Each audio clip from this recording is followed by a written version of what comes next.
Are you here to help find the baby Saurians? And I'm Toba. You must be the helpers that we've been waiting for. It's nice to meet you too, but we're just passing through. Oh, but Uncle Sanka said he was gonna send some of his friends over to help us. You sure he didn't mean you? Yeah, sorry. Whatever this is about, it sounds like you've got the wrong end of the stick. Wrong end of the stick? Darn it! We've been tricked, Hoonie. I should have known that Glasses Guy was a con artist. What are we supposed to do about the baby Saurians now? Time's running out. It's okay, Hoonie. Don't worry. Why don't you tell us what happened with these baby Saurians, huh? There's been a lot of unrest in the tribe lately, and my dad's Saurian got injured. Her name's Nana, and she has 3 little babies. After what happened to Nana, her babies were so scared that they ran off and hid. I'm really worried about them, so I decided to go look for them. If Nana is your dad's Saurian, why isn't he the one looking for them? My dad's one of the elders, so he's busy getting ready for Turnfire Night. It's a really important ceremony, more important than this, anyway. I'm not supposed to be out here either, but I snuck out without telling him. I didn't think it would take very long, but then that guy we ran into made us tell him loads of stories, and it wasted so much time. Yeah, he was so selfish. He doesn't have a heart. It's all right. Don't let him get to you. We're here now and we'll help you because we care a lot, don't we, Traveler? They should be. I already managed to find their tracks, and it seems like they're hiding on the cliff. Really? Wow! Thank you so much, Mr. Traveler and Miss Paimon. Awesome. You gotta be careful out on the cliffs, though. They're really steep. Even grown-ups have trouble climbing them.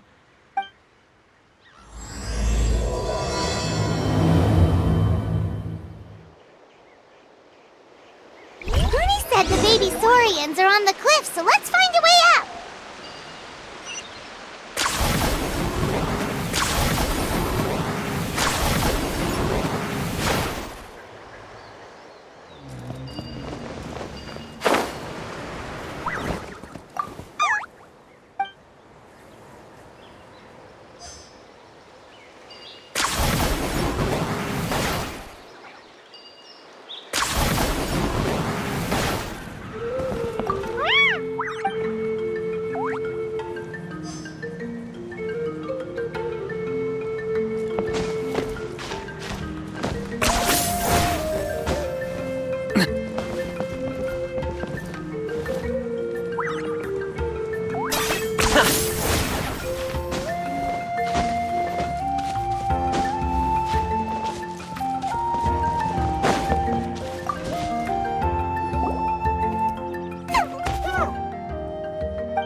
If it isn't the gruesome twosome who wormed their way into our servant circle of friends.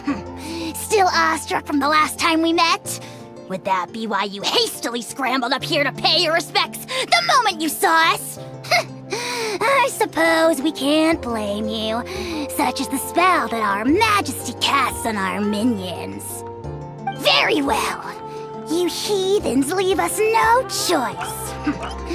The almighty Dragon Lord, Kahula shall grant you the audience that you seek. Come, pucker up. You may now kiss our feet. Wait, aren't you like Kinich's sidekick? What the heck are you going on about? You're somehow managing to be even more annoying than the last time we met. Silence! Who are you calling sidekick? We are the Dragon Supreme, sovereign ruler of the Nation of Flame. We shall have you know that last time, were it not for Kenich's earnest pleading on your behalf, you would have received not a single word of mercy. Oh, come on. You talk big, but Kinich clearly has you under lock and key. That's great, sovereign to you. You dare invite the wrath of the almighty Dragon Lord, Kahula How. You will burn in Turnfire for 1,000 years for your blasphemy!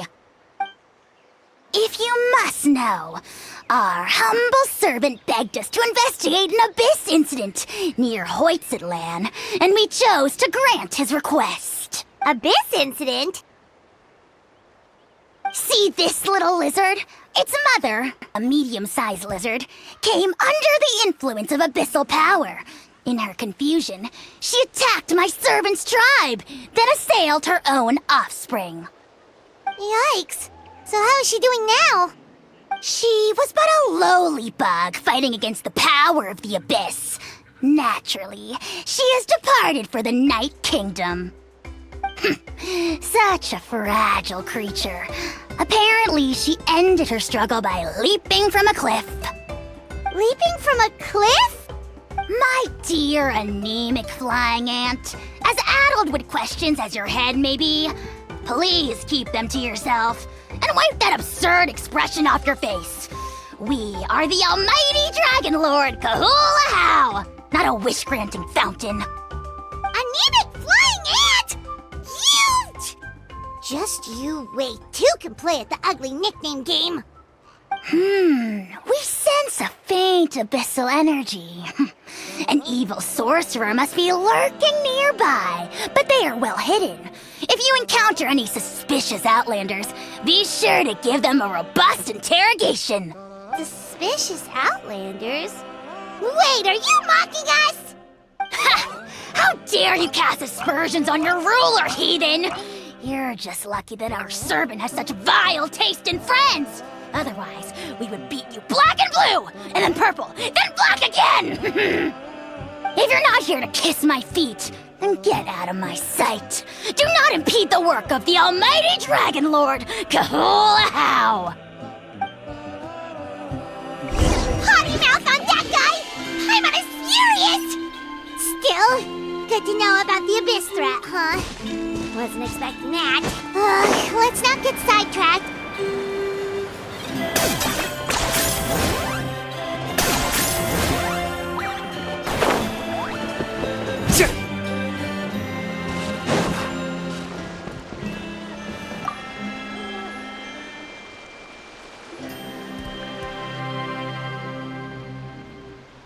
Wow, you're back already? That was so fast.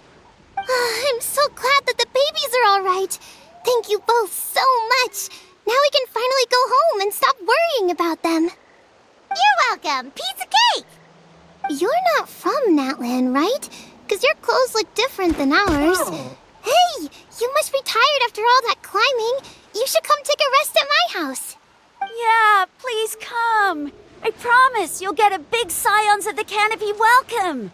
We love having guests, and you're really nice people. Not like Glasses Guy. By the sound of it, Glasses Guy wasn't from Natlan either, right? Uh-huh. Well, his clothes sure weren't. You know what? Now that I think about it, there was something really fishy about him. Really? Maybe he was the suspicious outlander that Ahau mentioned. Sure, if you're interested. Oh, let me think. How did the conversation go again? Oh, please, mister. I've told you so many stories already. When are you gonna help me find the baby Saurians? Just one more story. One more, I swear. Why don't you tell me more about that ball of fire? I heard that there was a huge transparent ball of fire that used to burn 500 years ago, 1,000 years ago, maybe even further back than that. Oh, you mean Turnfire. That's where the ancient name Mollypo comes from. Oh, wow. So it was the origin of an ancient name. That's impressive. Uh-huh. There's a story behind every ancient name. The legend goes that the Turnfire first appeared in the era of the Grand Alliance. It was used by the tyrant Oj Khan to rule over Natlan and oppress anyone who opposed him. Turnfire is different from normal fire. If you get set on fire with it, you'll feel horrible burning pain from behind you, but you won't die from it right away. And whatever you do, you mustn't turn back to look at it. Why? What happens if you turn back? As soon as you turn around, poof! You get burned to a crisp. Well, good golly gee. I mean, it's one thing to singe someone's clothes, but burning people alive? That is a big no-no in my book. Right? How nasty is it to burn someone from behind and not even let them turn around to look? Ochkon really was an evil tyrant. Yes, shocking behavior. Now, let me guess. Eventually, a valiant hero came to save the day? That's usually how these stories go. Good guess, Uncle Glasses. Seems like you really know your stuff. The hero was called Yupanqui. He's the ancestor of our tribe. Yupanqui was friends with Ochkon the tyrant, and also Shibalanke, the first Pyro Archon. He was working as an ordnance officer for the Grand Alliance at the time.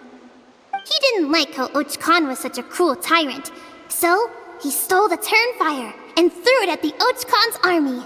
The soldiers couldn't defend against it, and they all got turned to ash. And that's how our ancestors set our people free. But just as he was about to leave the city, he thought he heard Ochkon calling out to him from behind. It caught him off guard, and he turned around to look. But Ochkon wasn't there. All he saw was a city burned black, an army in ruins, and giant flames reaching up into the sky. A split second later, the flames he saw burst out from inside his eyes and swallowed him up. All it took was a single glance. As soon as he looked back, he was burned to a crisp. The question is, was this the price he paid for stealing the Turnfire, or the price of turning back? Nobody knows the answer. But the fire that consumed Yupanqui burned more fiercely than any other. It burned for 100 days until it burned a hole right through the ley lines. And then, the flame dropped into the deathly dark Night Kingdom, where it still burns to this day. The grown-ups say that it lights up the path that leads to the next life. But for the dead to be reborn, they have to accept the flames and be purified by the fire first. It's like a final look back at your life, where you have to answer for everything you did. Anyway, that's the story of Yupanqui's Turnfire. Ah, a fine parable indeed. So, is it true? Is it really possible to find this fire in the Night Kingdom? I don't know. I think it's just a story. Either way, I assume this name has been passed down in your tribe ever since? Sure has. It went to Burkina, the hero that we celebrate on Turnfire Night. But that was 500 years ago. Yeah, and now it belongs to Kinich. So we often call him Malipo Kinich. Kinich, huh? All right, Uncle Glasses, that's enough stories. Now, can you please go find the baby saurians for us like you promised? I would, but doesn't the legend of the Turnfire teach us not to look back? Let's not go dredging up the past. Tell me more about this Kinich guy. One more story, I swear. Starting now. No? Careful, Toba. You look dangerously close to cursing me out right now. Tut tut, we can't have that. Cursing is for grown-ups only. Uncle, you'd better not be trying to trick us, or the Turnfire will get you when you die. How would it get me if I'm outside of Natlan? Uncle Glasses isn't from here, you know. Unlike you. Huh? Wait, is that?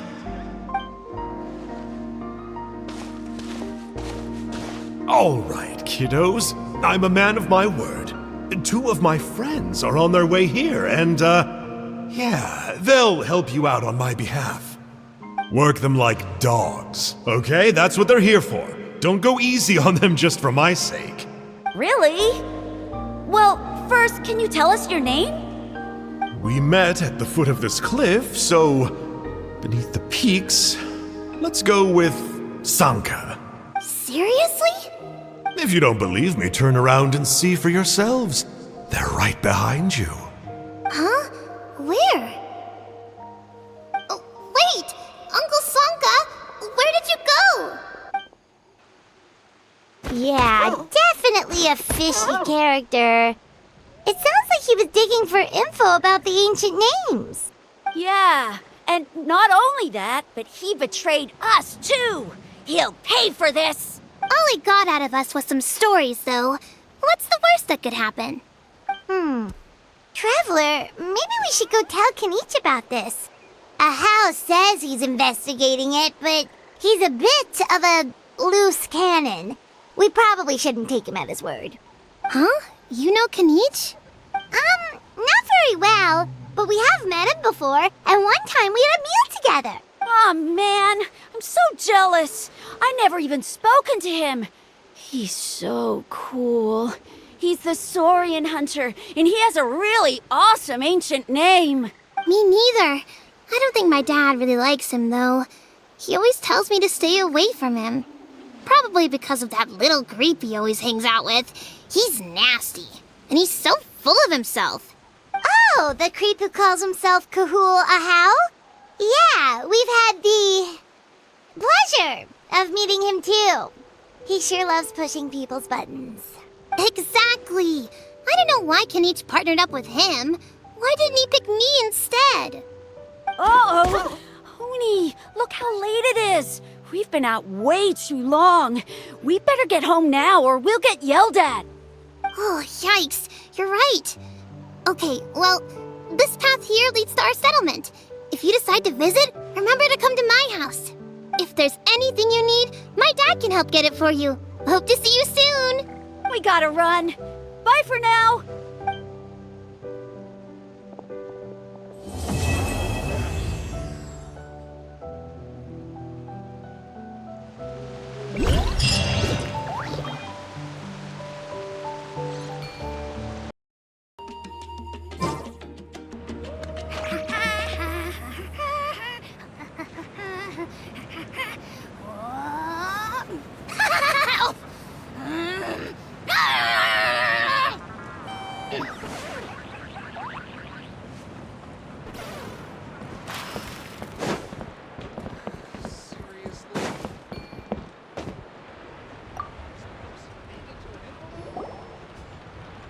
Hoonie, what were you thinking, going out by yourself?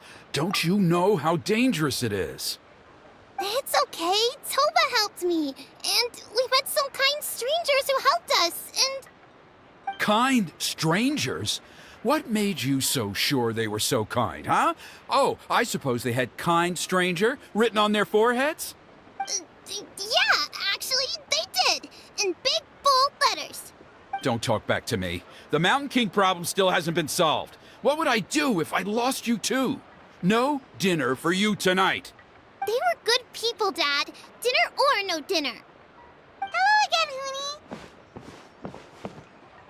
It's Miss Paimon and Mr. Traveler. Dad, it's them. They're the ones who helped me. And I promised we'd take care of them if they came to visit. Oh, so you're the kind strangers. Well, I'm Trinidad. Apparently, you helped my daughter today, so if there's anything you need, just ask. As an elder of the Scions of the Canopy, I've got some influence around here. Now, I trust that you're sensible people who know better than to take advantage of their host's generosity. Yep, just helping a neighbor. We're not looking for anything in return. Oh? Well, let's hope so. Dad, please. They're not bad people. They've eaten at the same table with Kinich before. Be nice to them. Kinich? Wait! I heard that two mysterious travelers from afar showed up at the Stadium of the Sacred Flame. Are they you? And Paimon's the other.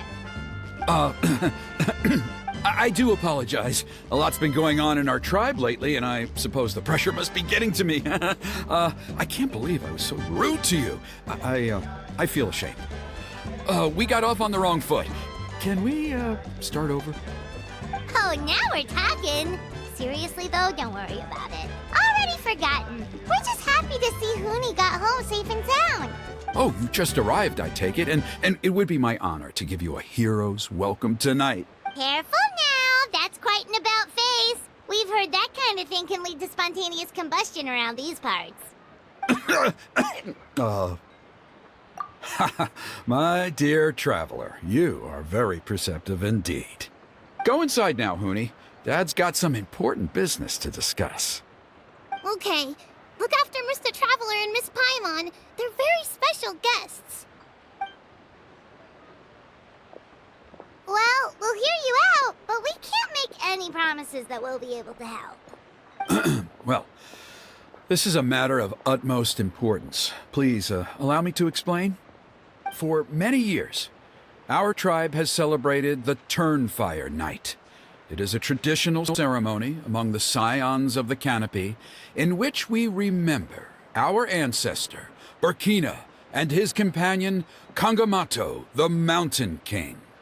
Burkina was a hero who bore the ancient name Malipo, and Kangamato was a powerful Yumkasor warrior. Together, they fought against the Abyss. They were victorious, but it came at a great cost. Burkina paid with his life. The Mountain King survived, but was contaminated by the Abyss, and he remains in hibernation to this day. Normally, Yumkasors never live longer than a century. It is possible that the Abyssal Power is responsible for his unnaturally long lifespan. Oh, that's right. The Mountain King is a living symbol of our glory, but even this glory comes at a price. The Abyssal Power inside him is highly sensitive, and when it is disturbed, he awakens and flies into a blind rage, attacking anything that moves. So, besides the ceremony, another important part of Turnfire Night each year is cleansing the Abyssal Power inside the Mountain King so that he will remain sound asleep. However, Abyss-related incidents have been on the rise in Natlan lately, as I'm sure you're both aware. As a result, it has become increasingly difficult to keep the Mountain King in hibernation. Only 5 months have passed since the last Turnfire Night, and he's already showing signs of instability. Has he woken up again? He has. We managed to contain the situation by performing a makeshift ceremony right away, but it was a close call. He could reawaken at any moment. Also, he attacked and wounded my companion, Nana, during the ceremony. She became contaminated by the Abyss as a result, and... We heard. Such a tragedy. We're really sorry for your loss. Yes, and Nana wasn't the first. Anyway, right now we're preparing for an exceptional Turnfire Night ceremony, and we need to find a suitable flame bearer. From what I've heard about your adventures, I believe you would be perfect for the role. Of course. Plus, he's a bona fide hero who inherited the Malipo name. Oh, you mean kinich? Yes, he's the one. A hero, worth his weight in gold. And unfortunately for us, he's all too aware of that. No prizes for guessing what he said when I asked him to host a Turnfire Night outside of the annual schedule. An exceptional ceremony? Oh, I'll have to charge an exceptional price. I swear, no other concept exists in that boy's brain. I'm not the one to usually talk about people behind their backs, but I'm convinced the Wyab got hit on the head and took a wrong turn the day it chose to give that ancient name to him. I mean, have you ever heard of a hero whose mantra is, "What's your asking price?" Oh, and don't get me started on that insufferable Ahau he hangs around with. Thinks he's God's gift to mankind. Pompous fool. Yeah, Paimon has to agree on that last part. Anyway, the fact is, the ceremony can just as easily be done without him as long as we can find someone else. And besides, you two seem like much better candidates. So, what do you think? Wonderful! I can't thank you enough. Huni was right about you. You have kindness in your hearts. Come with me to the other side of the mountain. I'll bring you up to speed on each step of the ceremony. As experienced warriors, I'm sure you'll pick it up in no time.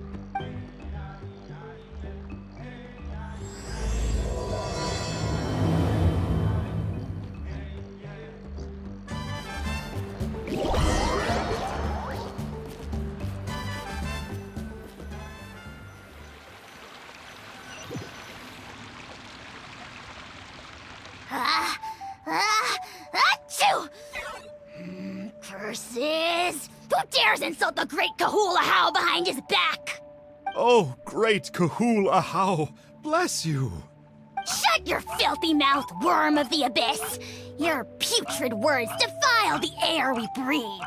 You make the almighty Dragon Lord, Kahula How, sick to the stomach!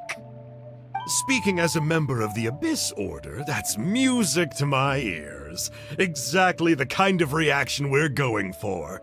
But on a personal level, I gotta say, it's pretty hurtful. Ugh, never have we heard such brazen blustering from someone who is inches from death! Up yours, Four Eyes! We spit in your face! Okay, well, that I am at a loss to explain. How do I manage to stay so chirpy and cheerful? I can only guess it's some kind of powerful magic. But I digress.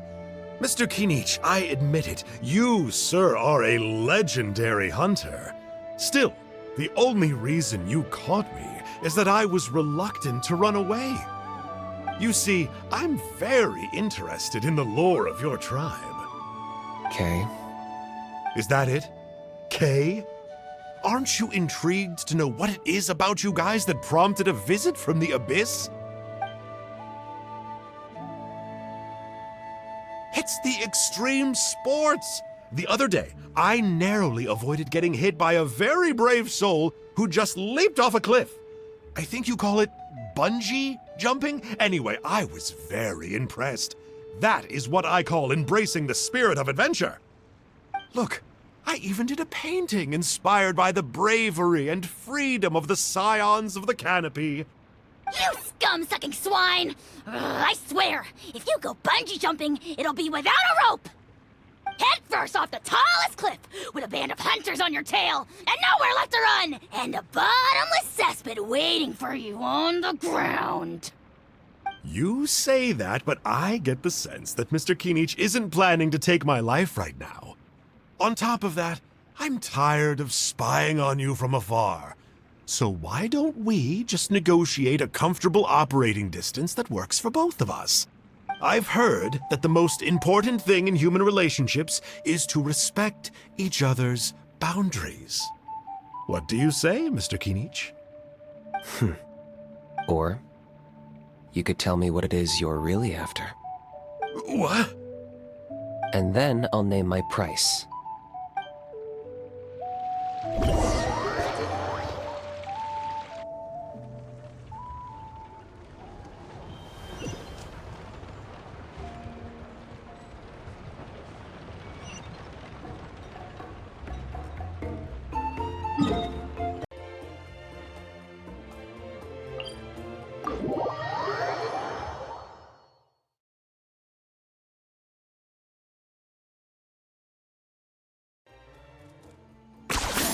You really are a one-trick pony, you know.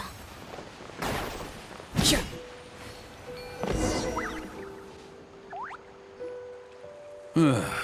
The Abyss contamination is back. No surprises there. No doubt that explains the Mountain King's recent activity. See those torches over there? Those are the Sacred Flame offshoots that we requested from the Stadium of the Sacred Flame. They contain the power of the Pyro Archon. Are you saying that the Sacred Flame and the Turnfire are the same thing? Well, for ceremonial purposes, at least. Sending someone to the Night Kingdom to retrieve the legendary Turnfire isn't exactly an option. More to the point, though, the Sacred Flame is able to burn away abyssal filth, so that's why we use it in the ceremony. Gotcha! So basically, we just need to clean up the filth with the Sacred Flame. Well, that's one part of it, yes, but the complete ceremony is a bit more complicated than that. First, The flame bearer must collect a kindling of the sacred flame from the starting point, then use a grappling hook to fly up into the sky and light each of the sacred flame pillars. Then they must go down into the canyon, all the way into the cave where the Mountain King slumbers, lighting braziers and the final altar along the way. The most skilled flame bearers can accomplish all of this without touching the ground once. As much as I hate to admit it, Kinich is capable of this. Wow! He can do all that flying without ever falling to the ground? Well, of course Paimon can. It'd be much harder for you guys. Well, don't worry. It's not a requirement of the ceremony. You're allowed to touch the ground. The only thing you're not allowed to do is turn back. The flame bearer must always keep moving forward. You can't skip a pillar, then come back to it after lighting the next one. To do so would be to disrespect our ancestors. So, what actually happens if you do turn back? Surely the fires don't just go out. If you're not careful, you might get burned. What about today then? Does the same rule apply? Oh no, don't worry. Today is just a practice. The order doesn't matter. You just need to take the sacred flame, cleanse the filth, then go light all the braziers. Are you ready? I'll repeat all the key points again. Gather the kindling, cleanse the filth, and light all the braziers. I'll wait for you at the end.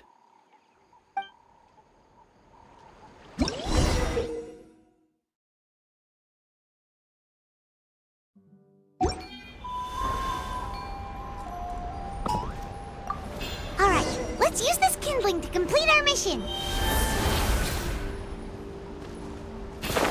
There's abyssal filth over there. Let's burn it away with the sacred flame.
I got him cornered! Pleasure doing business with you. Don't break my glasses. Absorption test. Go get him, you again! Everything has a price. Stand clear. Stay put.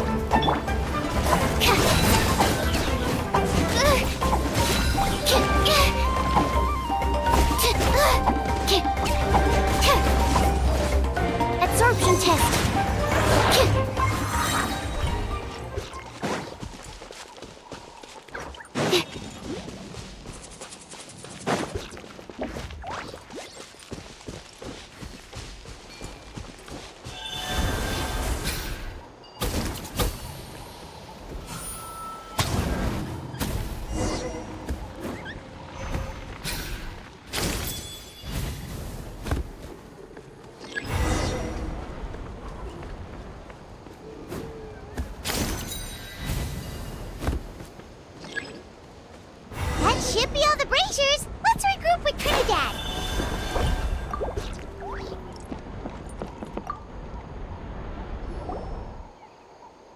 I was right about you. You have If there was an ancient name for outstanding flame bearers, I'm sure the Wyab would consider you for the honor. Yeah, although it would probably take Paimon quite a bit longer.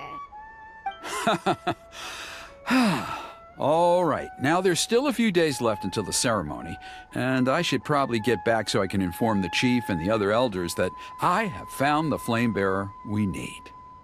Oh, you mean they've still got to sign off on it? Some of them are still hoping we can come to an agreement with Kinich, but that's only because they haven't seen you in action. Still, I'm the one responsible for securing a flame bearer, and my recommendation is you. Just for Paimon's own peace of mind, are you sure it's not going to be a problem having Outlanders take on such an important role in your ceremony? See that place over there? There was a time, long before the age of Burkina and the Mountain King, when we, Scions of the Canopy, called that our home. After a period of upheaval, our ancestors were forced to move away. Now, it has become a place where our youths go to develop courage and kindle a spirit of adventure. If we fail to keep the threat posed by the Mountain King at bay, it might not be long before we have to move again and find a new home. So, to answer your question, I think everyone will agree that you are the right choice. Fair enough. Desperate times call for desperate measures. I'll need you to drop by my place at some point before the ceremony, if that's all right. There are still a few final details that we need to discuss. Okay, see you later then. You have my gratitude. We've helped out with a lot of other local festivals before, but this one feels a little different. Anyway, let's take a break before heading back to Trinidad's place.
Traveler? Paimon? Kinich! Fancy meeting you here. We've actually been looking for you. I'll get straight to the point. I hear you accepted a proposal from Elder Trinidad. Oh, the, Turnfire Knight, you mean. You were still his first choice. It's just... Oh, jeez. It's not what it looks like, promise. Chill, it's cool. I only mention it because there's something you should know. And I suspect Elder Trinidad hasn't been completely forthcoming with you. His true intention is to resolve the Mountain King problem once and for all. Once and for all? You mean this'll be the last Turnfire Knight ever? That's right. He wants to use you to send the Mountain King to the Night Kingdom. To the Night Kingdom? You mean... To his death. Whoa, are you serious right now? You shouldn't go blurting out accusations like that. It could get you in trouble. Too blunt? Okay. I'll phrase it more gently. There is potentially a possibility that Elder Trinidad may be hoping that during the course of the ceremony, you kill the Mountain King dead. But that's ridiculous. He told us the Mountain King is a living symbol of your tribe's glory. And that glory comes at a price. Oh, that's right. The Mountain King is a living symbol of our glory, but even this glory comes at a price. Ah, yes, and Nana wasn't the first.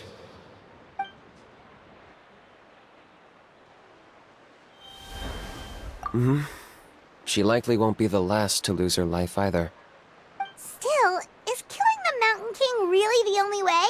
It seems so extreme. The Mountain King is a unique case when it comes to abyssal contamination. It's eaten away at him for so long that it has consumed him entirely, and the damage is irreversible. That evil power has both driven him insane and kept him alive over the centuries. So, to look at it one way, once it's completely purged from his body, the Mountain King will finally be able to rest in peace.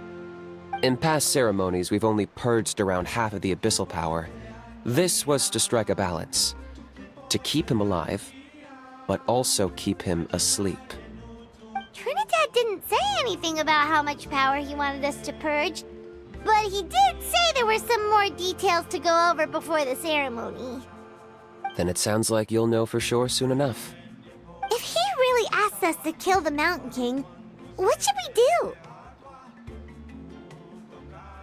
I know this must come as quite a shock, so I suggest you act like you didn't hear anything for now.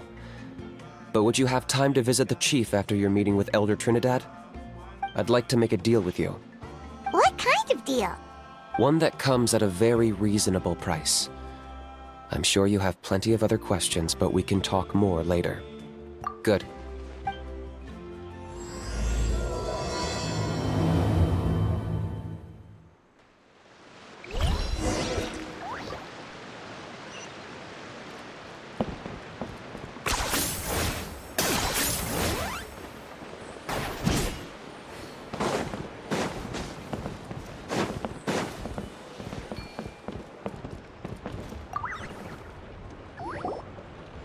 Ah, mighty Outlanders, you have returned.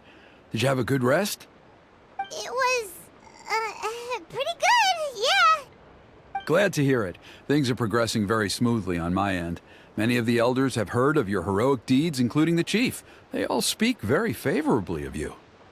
There are still those who insist that the ceremony should be performed by the bearer of the Malipo name. But they're just stuck in the past. We need to move with the times. Plus, Kinich doesn't want to do it anyway. Exactly. So, now, it's time for us to discuss the finer details of the ceremony.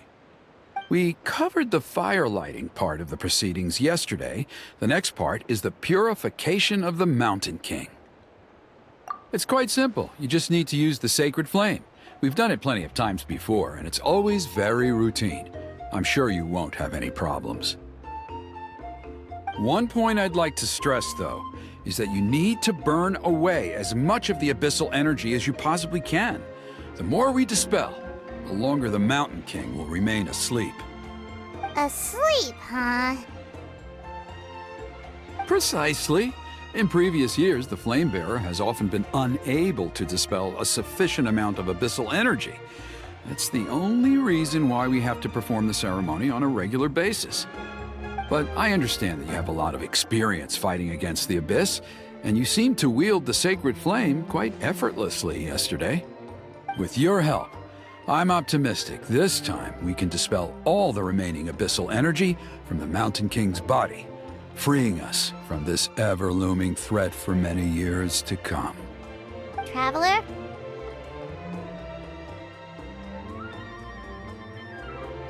So this doesn't faze you at all, huh? You clearly have a lot of confidence in yourself. If that's all you really need to know, the ceremony's in 3 days. I'll come and fetch you when we're ready. In the meantime, feel free to take a look around our settlement. It would mean a lot to the elders if you got to know some of our people. And if you wouldn't mind helping them out with a few errands here and there, that would be even better. So now we have extra errands to run?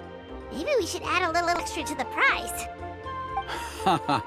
Just a humble suggestion, that's all. It will help you gain the respect of our people, and as a mighty hero, I truly believe that's what you deserve.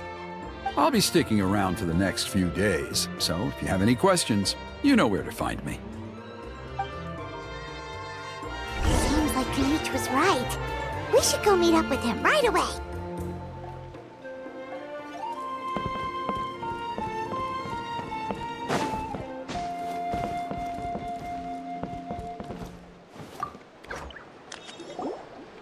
Huh, you're here.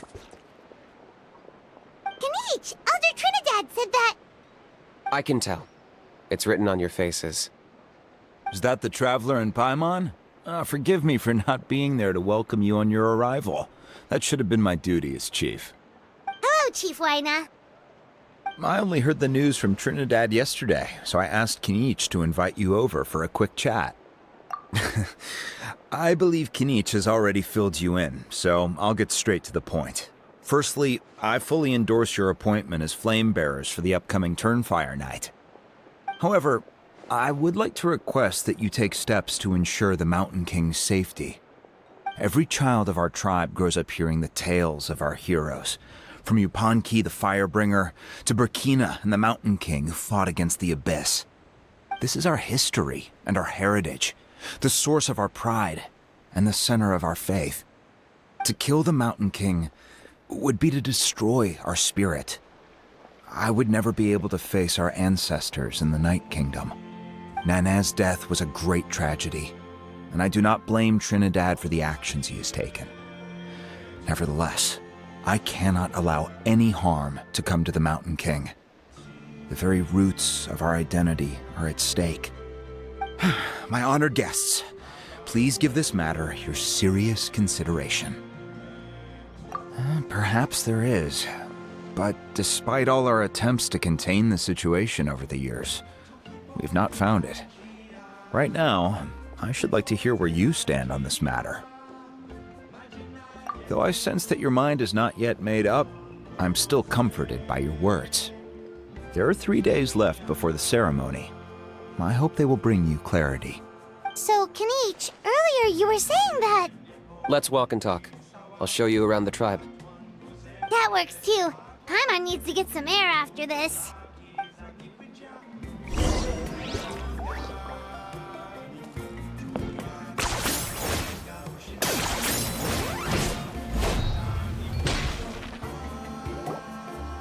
Kinich, Paimon finally understands why you turned Trinidad down. You knew what he was planning, didn't you? That's why you didn't want to be the flame bearer this time, because it's a double-edged sword. The whole Mora thing was just a sneaky excuse. Double-edged sword is right. But my response wasn't merely an excuse. To solve this exceptional problem, an exceptional price must be paid. I'm working on it. Really? Well, come on then, let's hear it. In a moment. Didn't you have a question you were about to ask me? Oh, yeah. What was it again? Oh, right. We need to talk about how he's completely unhinged. I agree that he has a problem. He needs disciplining, so I hired him a teacher. You got him a teacher? Oh, Paimon would love to see him get scolded for bad behavior. Anyway, moving on. When we ran into a How, he said you two were investigating some Abyss thing together. Is that related to the whole Mountain King situation? Yes, that's the angle I've been working on. I'm a Saurian hunter, but I occasionally hunt the Abyss too. One time I was pursuing some purple demonic dogs when I accidentally entered a hidden space. I did some research after the fact. Apparently they're known as beastly rifts, and there are many of them of all different sizes. That's where those purple dogs were coming from. So, if we can locate one of these beastly rifts, clear the monsters out, and move the Mountain King inside, he'd be able to continue living, but without posing a threat to the tribe. whoa, that sounds kinda crazy. Would it really work? It's not without its risks, of course. There's a lot of unknowns in the equation. For instance, for all we know, a prolonged period inside the rift could make the Mountain King's condition worse. Still, we desperately need something like this, even just as a temporary measure. You've seen the conflict the issue is causing in our tribe for yourselves, and believe me, it's been a long time coming. The chief is adamant about keeping the Mountain King alive, whatever happens.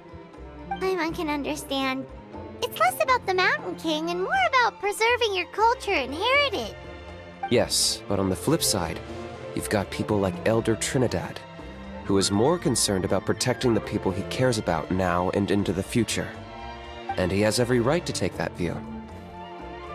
It's one thing to try and preserve the last remnants of a glorious past, but making your kin pay the price for it?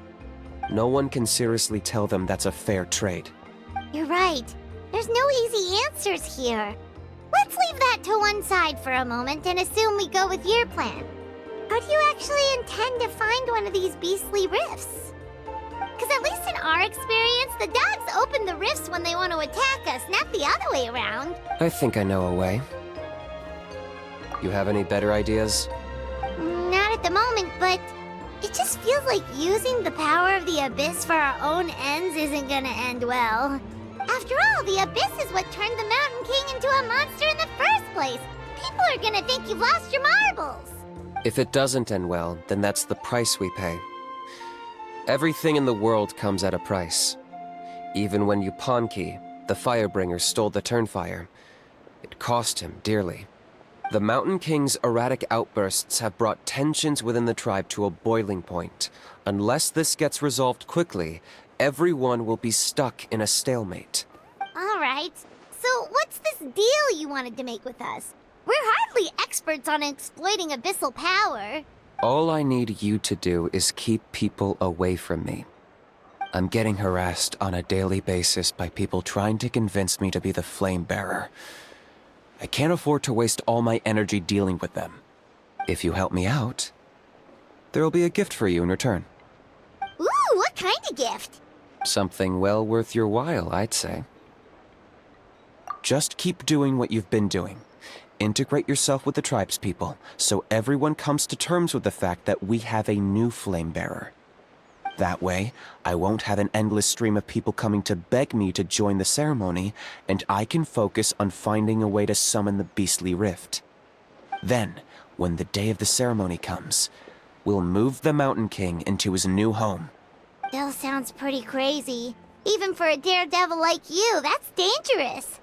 And even if it works, what if neither Chief Wyna nor Elder Trinidad are happy with it? Have you thought about what you'd do then? At least the two of them would finally be on the same side of the issue, leaving only me on the opposing side. The tribe needs leaders like them far more than a Saurian hunter for hire like me. Can I take that to mean that we have a deal? For sure. And who knows, maybe we'll come up with an even better solution to all of this in the next couple of days. Great. Well, for the next couple of days, please spend some time among the tribe and lend a hand wherever you can.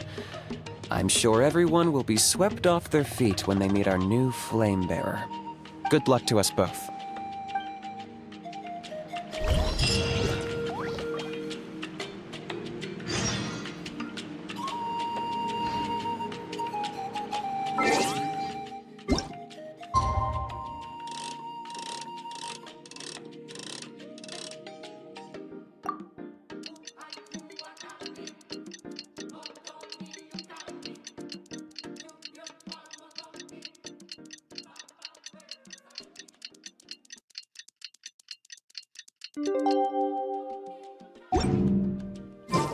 Here's how I Okay, task for the day. Meet the tribespeople and take some heat off of Kinich's back. You really are a one-trick pony, you know.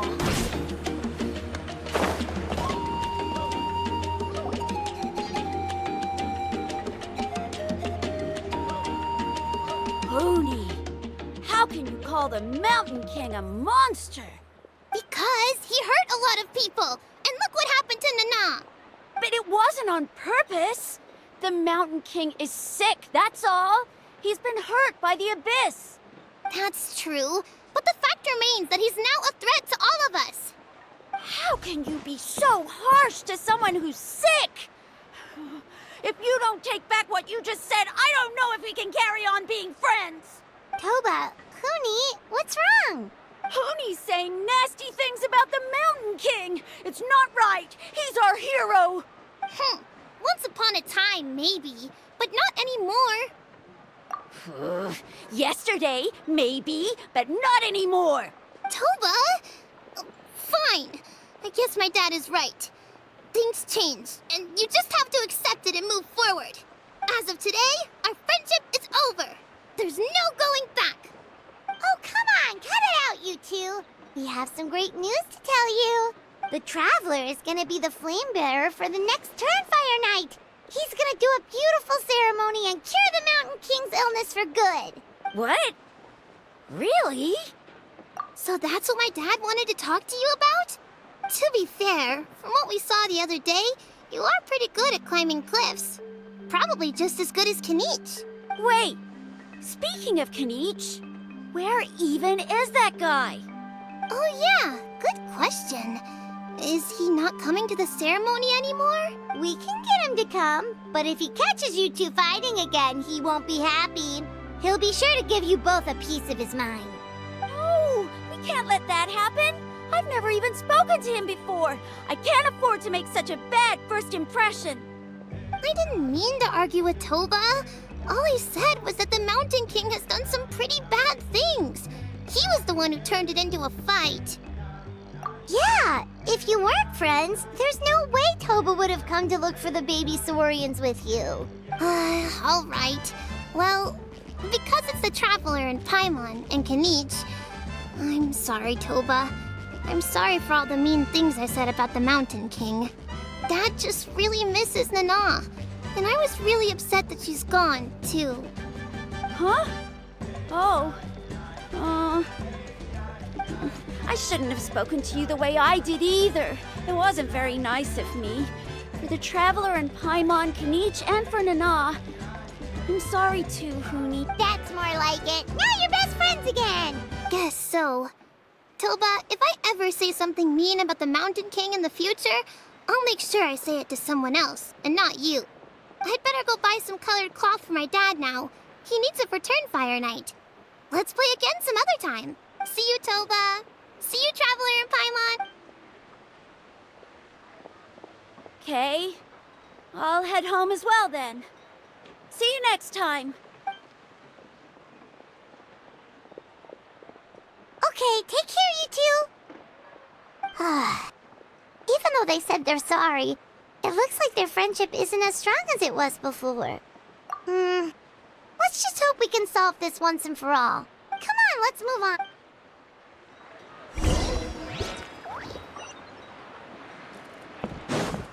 Huh? What's going on over there? Let's take a look.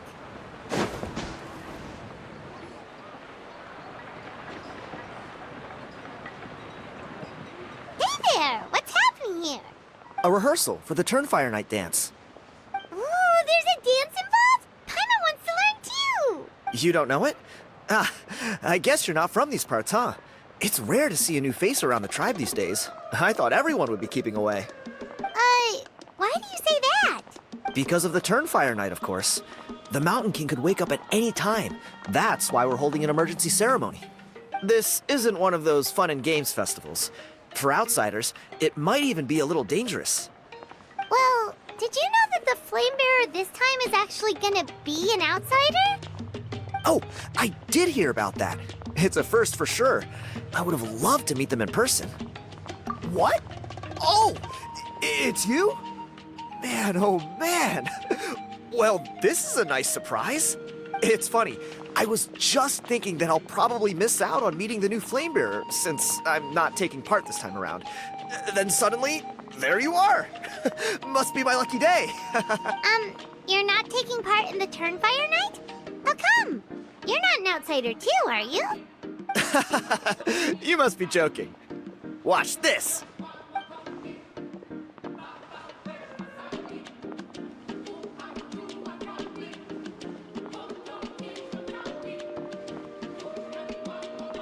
Not bad, right?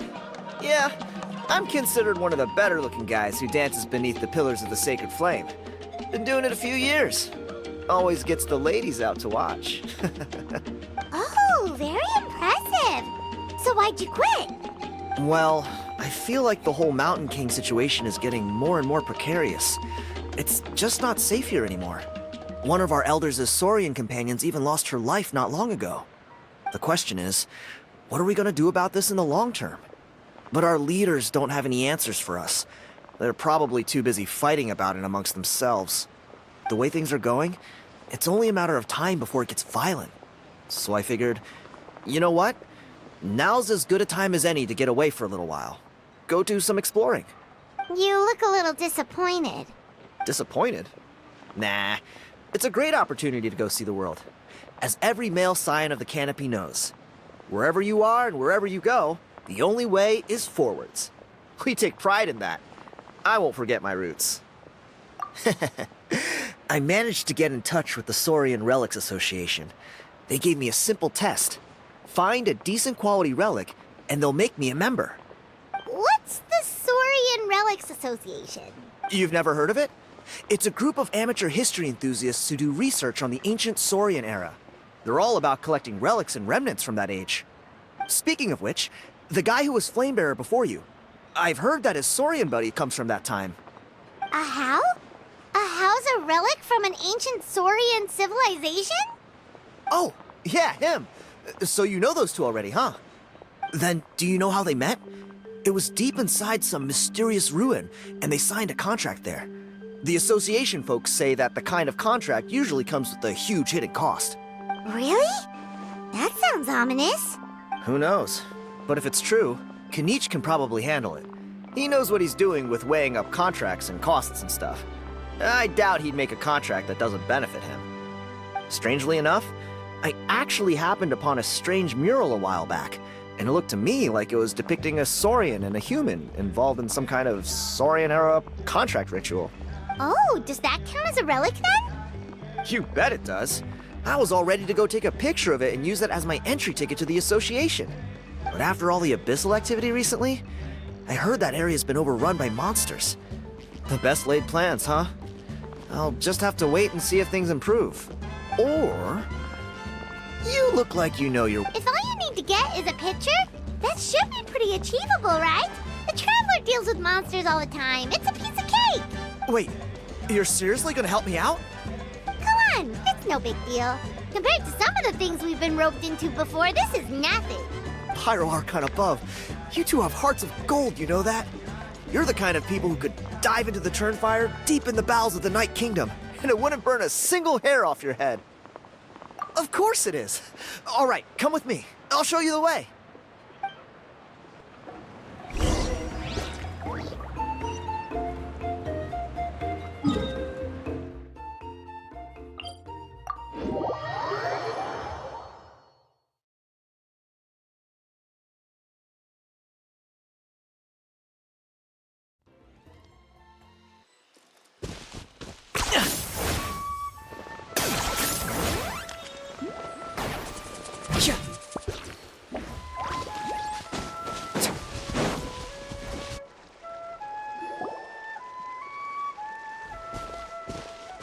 There it is.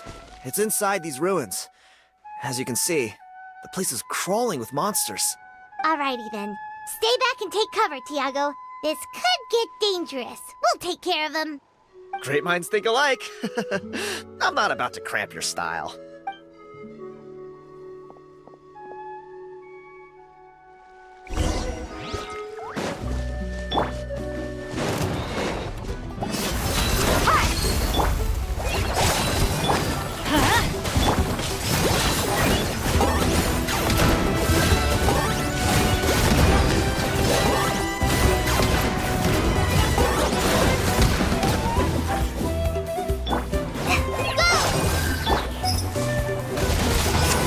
Let's get it on! Teamwork is dreamwork! I got him cornered.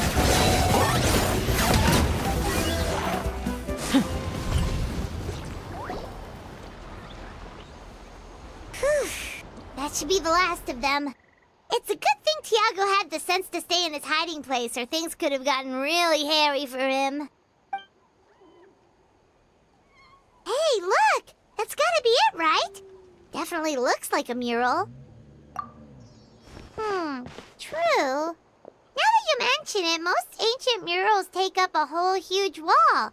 This looks more like someone with a paintbrush got bored and started doodling. It does match the story he told us, though. There's a Saurian and a human. So, is that supposed to be what an ancient contract ritual looked like?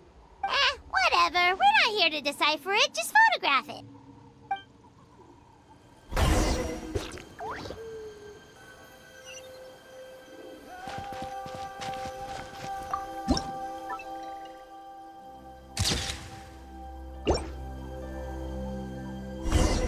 That's a wrap. Let's take it back to Tiago. running away? You've been robbed? Oh, Ponche. And I thought my luck was bad. Oh, I put blood, sweat, and tears into that, and now I've got nothing to show for it. Some gap-toothed goon stole it from me.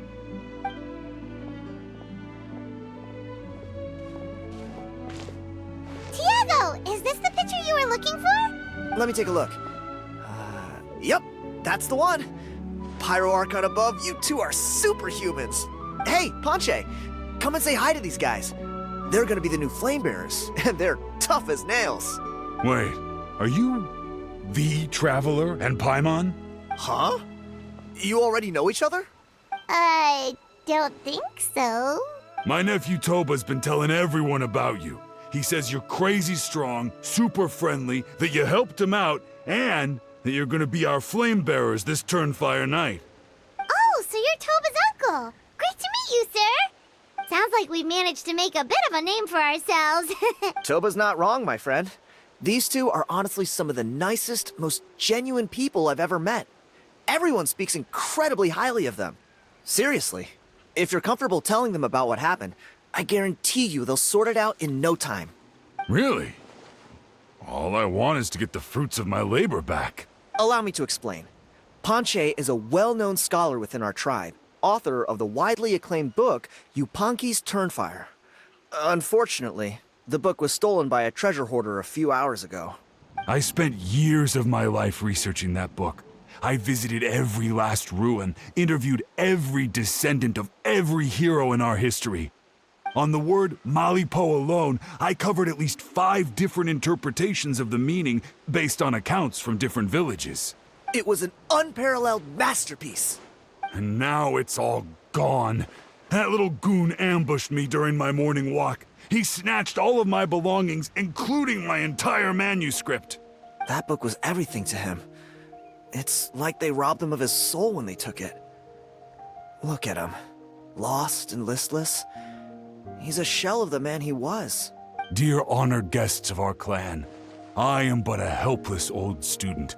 If only for Toba and Tiago's sake, please help me, I beg of you. See what I mean, Ponche? Now you've run into these two, your luck's about to change, big time. I don't know if he's still there, but come on, I'll take you.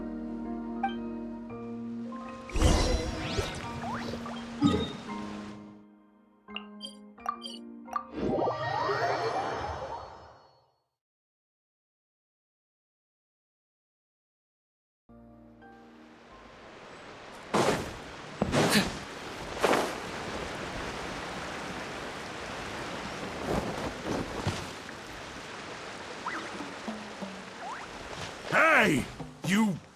You thieving rat! Give me my things back! What do you want now, you old bum? God, you're a waste of space. Prepare to get shoved butt first into a tree hollow. Oh, what's this? Brought a little bodyguard with you, huh? All right, let's see what you've got. What's this? Eat dirt, suckers!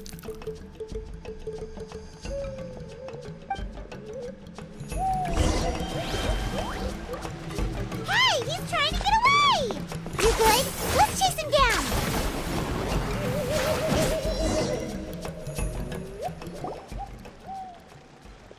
Stop, please! By all the warriors, heroes, gods, and kings, I can't run any longer. Please, I don't have your stuff anymore. Have mercy. Oh yeah? Well, where is it then? You threw it away? The old bum's bag didn't have a single mora in it. Just a tatty old book, worn out pens, and some old rags. All that time lying in wait was for nothing. I was so mad I just threw all of it away. Is that really the truth?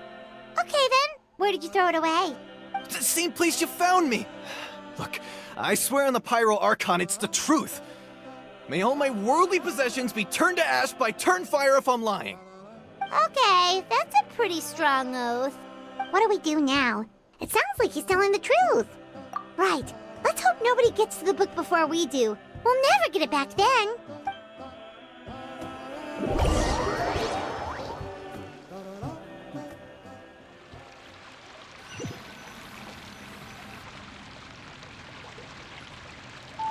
Although the Turnfire is a heroic symbol in Hoytzatlan, it always comes with the more ominous implication of eventual tragedy. This holds true for all bearers of this ancient name in recorded history. Each one of them died of non-natural causes, as if the specter of the Turnfire was always lurking in the background. This appears to suggest the existence of some higher power that is always watching the name-bearer, examining their actions, and eventually demanding payment in return. None can escape this payment, unless, perhaps, they could honestly swear by Turnfire to never make a single mistake in their entire life. Yupanki's Turnfire. What an incredible work on ancient name philology. I can't believe it was just lying there for me to take. Let me see, the author is... Ponche. Nice. A gentleman and a scholar. Silence, book muncher! The great Kahula will suffer your droning voice no longer. Do you truly find no joy at all in perusing such rich historical records? Joy? What joy is there in this pointless drivel? Well, it makes a pretty shocking prediction. Every bearer of the ancient name Malipo eventually meets a grisly end. Maybe that's the price you pay for the name that means price? What? You're saying Kinich will die a violent death? So I'll finally get to take over his body? When will that glorious day arrive? The great Kahula demands to know! Wow, you are just irredeemable, aren't you? An agent of chaos down to the core. You make us Abyss Order folks look like saints in comparison. Silence, maggot! To presume that anyone compares your kind with the great Kahula is sheer vanity. And if that day ever comes, oh, your doom will soon follow. You don't need to lecture me about Doomsday. Here's what I know, based on countless historical texts. All civilizations will be reduced to rubble by the passage of time. From ancient kingdoms, to heavenly thrones, to worlds beyond, there are no exceptions. But from the ruins of every civilization, the dust will rise and never settle, thus transcending the confines of time. That dust is what we call a civilization's spirit. And you, great Kahula How, are one such speck of dust from a bygone age. I've paid dearly for the chance to observe you up close. Now, let me take a good look at you. We'll see whether any memories of that age still remain inside you.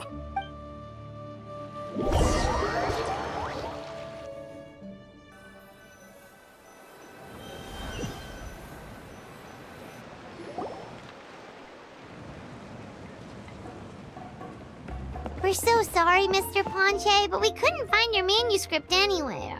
Does that mean all of my hard work was for nothing? You gotta stay positive, Ponche. You might have lost the book, but the brains behind it are still intact. Surely you remember the main points at least? The whole reason I worked so hard to get it finished before the Turnfire night is because I hoped that maybe it might help us find a way through these trying times. But now, well, not exactly. But I thought my research might at least be a starting point. Oh, really? So what did you find out in your research? I think the key to all of this lies in the power of Malipo. Ponche, you know as well as anyone that ancient names don't hold any real power. Symbolic power doesn't count. You're right, but Malipo may be a special case. Given that it first arose in the era of the first Pyro Archon, it might contain remnants of Shibalanke's power. Yeah, I remember that story. My grandpa told it to me when I was a little kid. Maybe you're the special case. Most kids stop believing in that stuff by your age. I'm not talking about childhood superstitions here. There is evidence. Like what? Like the fact that the Mountain King is still alive. Everyone attributes that to the power of the Abyss. But there's more to it than that. The key factor is that Burkina summoned the power of Malipo at the cost of his own life. If you don't believe me, then answer me this. How many other creatures can you think of who lived longer, not shorter, after being contaminated by the Abyss? Traveler, different situation but similar idea. Doesn't this remind you of the hilly... So, I came to the conclusion that Malipo must refer to some mysterious ritual involving a tit-for-tat exchange. It began with the first Pyro Archon, fell with the Grand Alliance, then was buried in the Night Kingdom.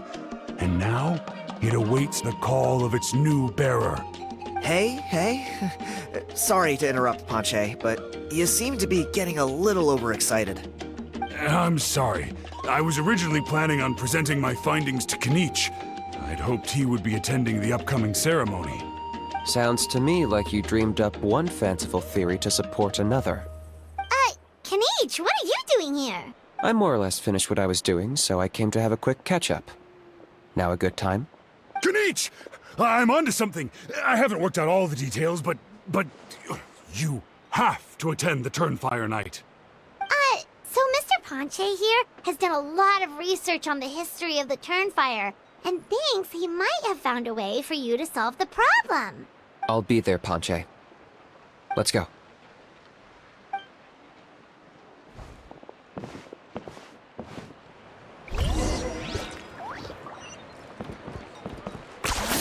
You really are a one-trick pony, you know.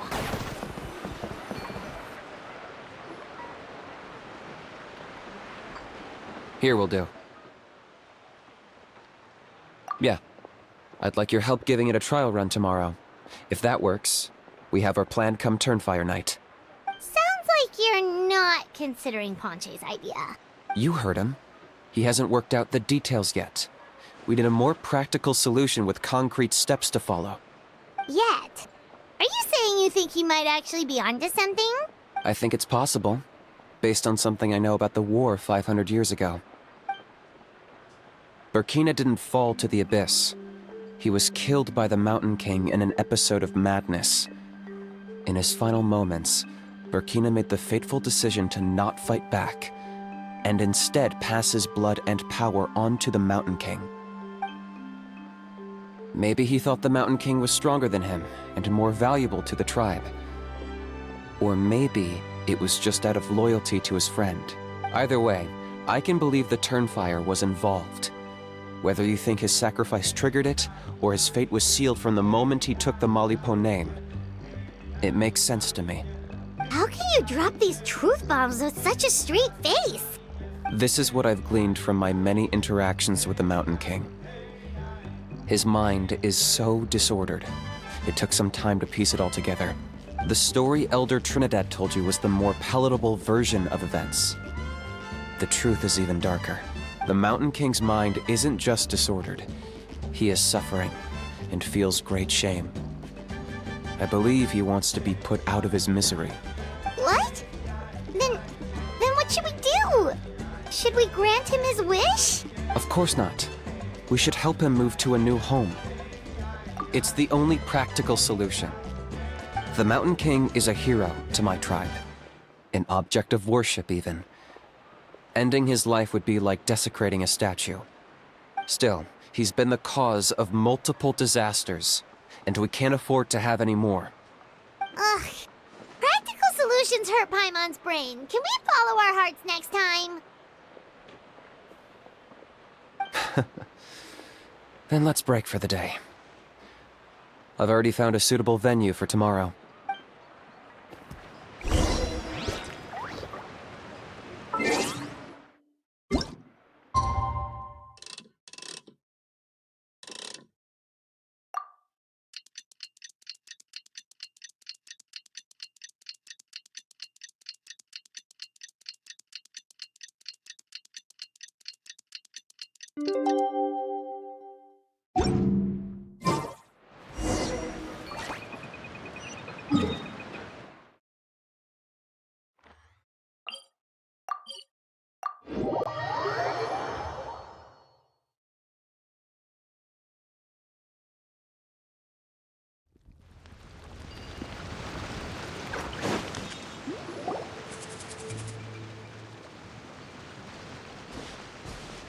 You're here. Very punctual. Oh, so the gruesome twosome come crawling back. Here to make amends after the gross irreverence you displayed last time? Very well. The almighty Dragon Lord Kahula How shall grant you the audience that you seek. Now pucker up and kiss our feet. Kinich, didn't you say you found him a teacher? He's just as out of control as ever! Hey! No one gets to discipline the almighty Dragon Lord Kahula How! No one! Maybe because I've never had a gentle-natured companion like Paimon to compare against. Is that a compliment? Yeah, I see what I'm missing out on now. And it's a lot. Kinich! Ugh! We could drown this measly flying ant in one droplet of spit! How dare you compare her to the almighty Dragon Lord Kahula How! Oh, just wait till I possess your dead body! I will commit heinous atrocities! Tear down your legacy! Destroy your reputation! Wreak havoc on your... Ugh!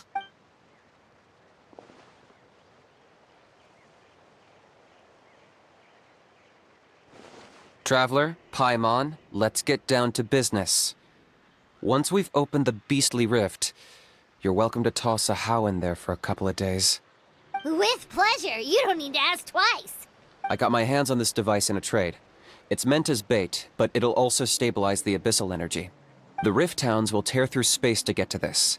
Once they're here, we take them out and claim the rift for ourselves. You'll find out soon enough. First, let's try this out.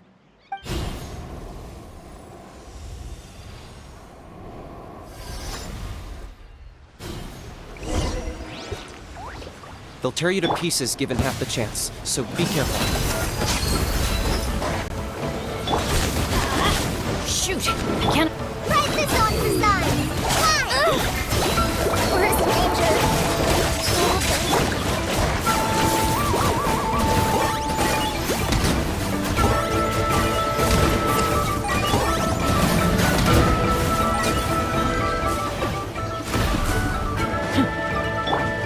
Let's get it on! Hi! I'm going in! Let's light it up! I got him cornered!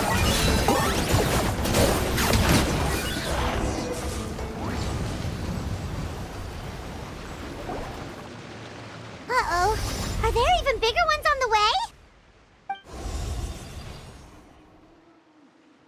You see, Kinich? I'm a man of my word. In fact, I'd say I under-promised and over-delivered. Nifty little gizmo, isn't it? I take it this is your true form? Now that our deal is complete, it's time to start the next phase of our relationship. I made a promise to the great Kahula How, and now I'm here to seize your body for his use. Cliché, I know.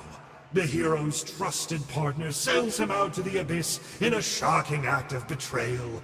Cue bad guy speech and drawn-out death sequence. Huh? Angel? Huh? Huh? What are you two doing here? Oh, Mr. Kinich, this is not what we agreed on. Traveler, this is the gift I got you. I know you're looking for intel on the Abyss Order, so I thought he might be of use to you. But it looks like you've already met.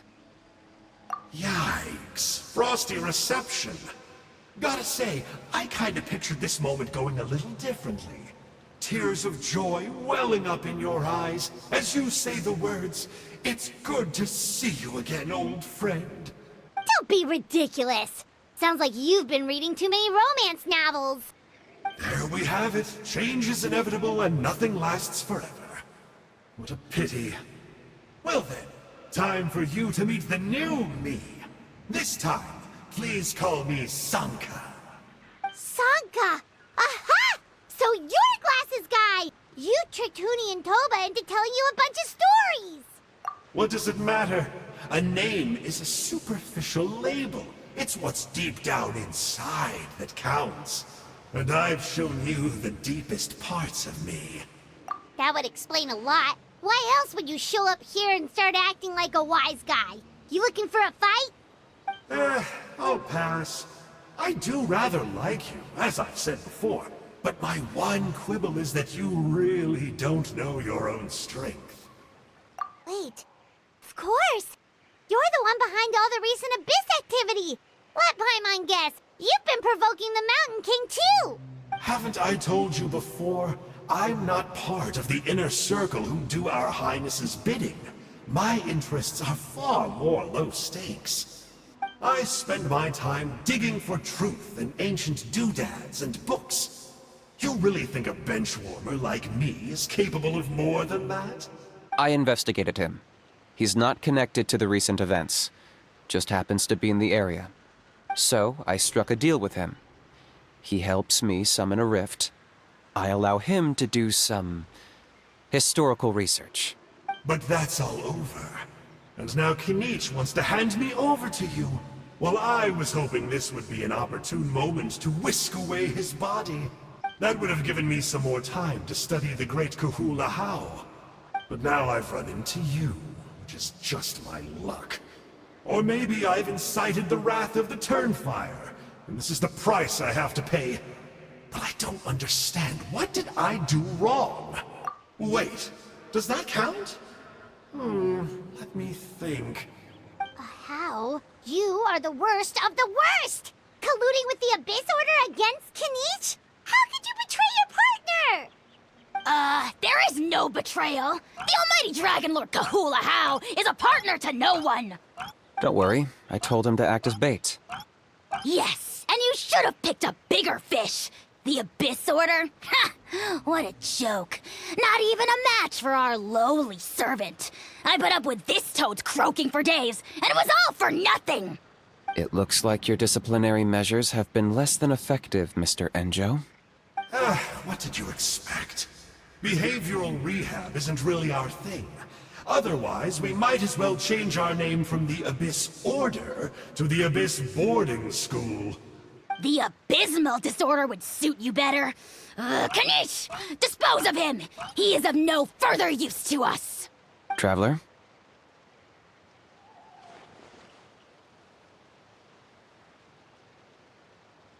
Hey now, I may be a lowly clerk, but don't underestimate me. I could never beat you in a straight-up fight, but when it comes to running away, I won't lose to anyone. Do me a favor, and remember how fast I disappear. Maybe then you'll show me a little respect next time. Darn! He got away again! Couldn't you have stopped him? It's alright. He's not worth our time and energy. Besides, it seems like he's in debt to a lot of people. I'm sure they'll keep him busy. If you say so. Still, Paimon's kinda surprised that you actually struck a deal with someone from the Abyss Order. To borrow that guy's words, names are superficial labels. Whether you call it the Abyss Order or anything else, it's a broad generalization at best. Think of it like apples that have fallen from a tree. If you tasted each one, you'd find that they're all at different stages of ripening. Even the unripe fruit blown off its branch before it's fully grown can still be brewed into a fine wine. Everything has its use. Huh. Well, in that specific sense, maybe Enjo's not such a bad apple. Not rotten to the core, at least. Of course!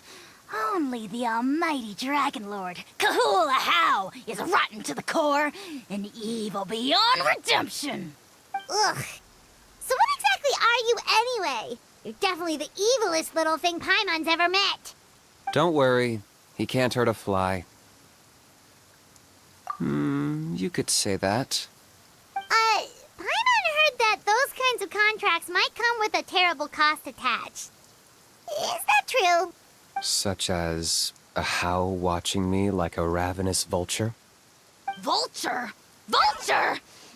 We are the Dragon Supreme, sovereign ruler of the Nation of Flame. Let's pick this up another time. It's getting kinda late. You should go back and get some rest. Big day ahead. Tomorrow's Turnfire night. Time to light the sacred flame and burn away the filth for a legendary 500-year-old warrior. Oh, yeah. Hearing you lay it out like that is making Paimon a little nervous. For all the work we've put in, it all comes down to tomorrow night. We have to make sure we solve this problem once and for all. Then it can't hurt to say this one more time. Good luck to us both. See you tomorrow.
Points for agility.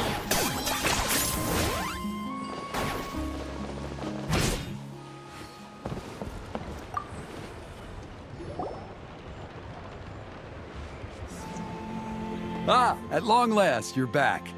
I hear you've done much for our people these last few days. Everyone has nothing but praise for you. Many young people have heard the rumors too. They're all eager to meet our new flame bearer. Well, they won't have to wait for long. It's almost time for the ceremony. We really hope we can resolve the Mountain King situation quickly and smoothly. Seems like a lot of people have been worrying about it, huh? Well, it's nearly time. So, if you're ready, then follow me to the ceremony site.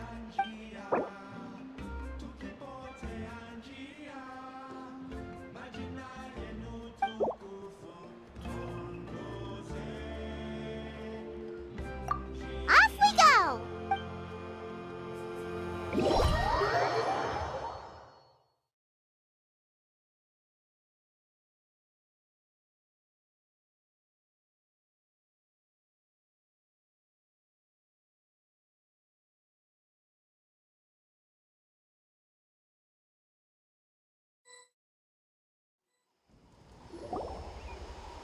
Here we are.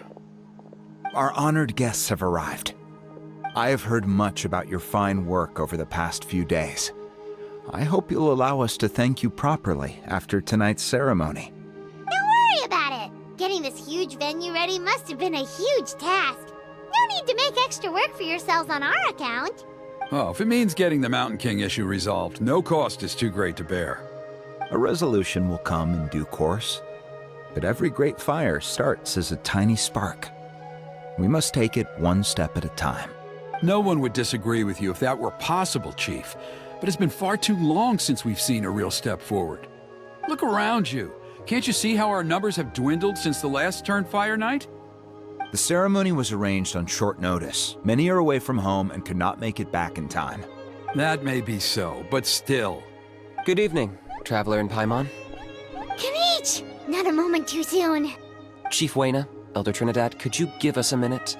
I'd like to give the Traveler a few pointers as the previous flame bearer. Very well, but make it quick. Let me know when you're done and we will begin the ceremony. Let's step to the side. Has anyone gone over the key steps of the ceremony with you yet? Yeah, Elder Trinidad did, but, Paimon seems to have forgotten them? What a surprise! The flying ant has an ant-sized brain. If you don't want your tongue to be burned off by the sacred flame tonight, I suggest you stay quiet. See those sacred flame pillars? Once you've lit the fire, go light each one up in turn. Once that's done, head down into the cave where the Mountain King slumbers, light the braziers along the way, then bring the flame to the final altar. Then the ceremony is complete. That sounds simple enough. The process isn't complicated, but remember, you mustn't turn back at any point. If you miss a pillar, you can't light the next one, then come back to it. You have to keep moving forward, or it's seen as disrespecting our ancestors. If that happens, you won't receive the blessing of the Turnfire, and you'll have to start over. I made you a diagram that summarizes the steps. Take a look.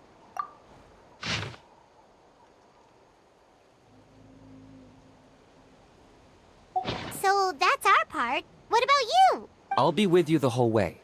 And once you've lit the altar, I'll start summoning the rift. You can leave that side of things to me. Just focus on your part. Okay. We'll try to remember all that and get it right the first time. Ready when you are. But I think I saw Huni and the others just now. Maybe you should say hi before you start. Might make you less nervous. Just tell the chief when you're ready.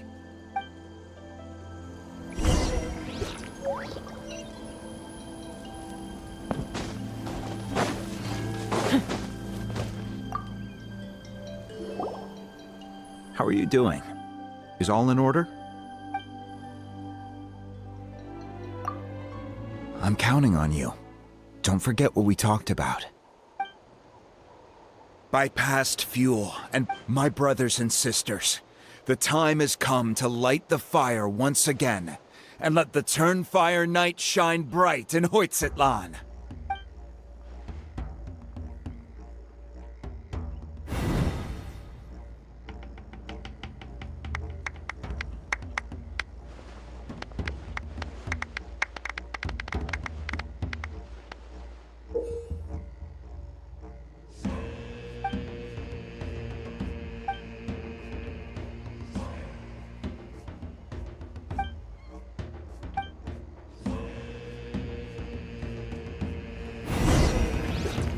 Go get the sacred flame.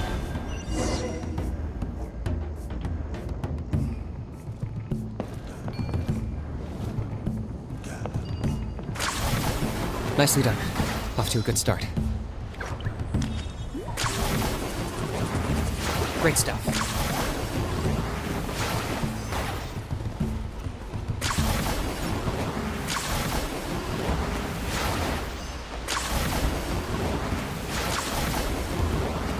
You're over halfway. Keep it up.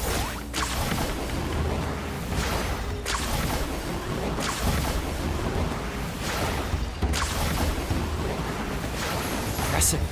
Just one more to go. Come on, one last push. The final sacred flame pillar is up ahead.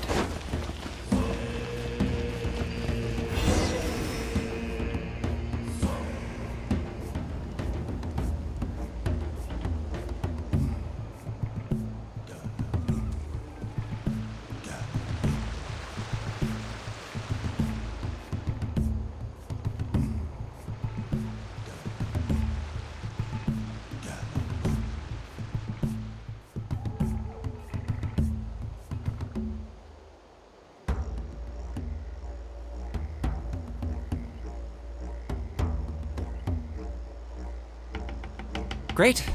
All the pillars are alight. Next, it's down into the canyon and head for the Mountain King's cave. Are you running away?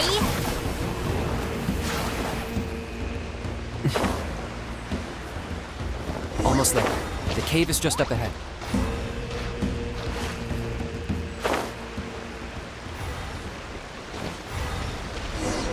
The Abyss presence is growing strong.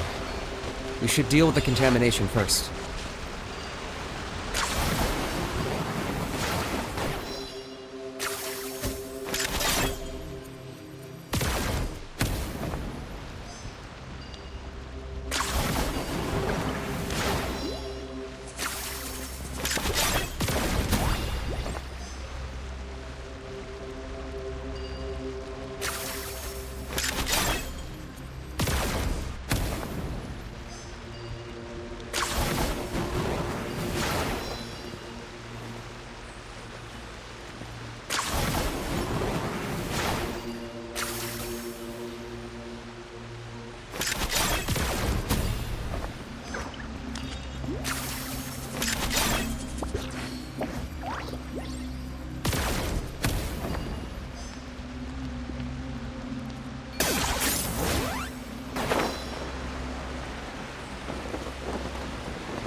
There's the altar of the sacred flame.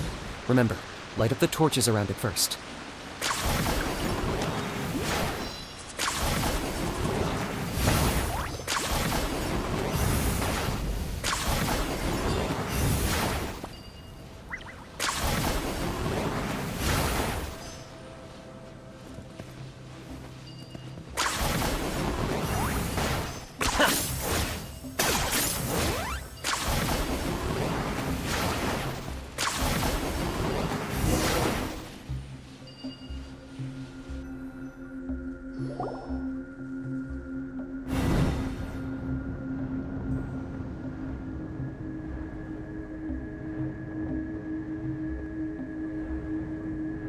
Woohoo!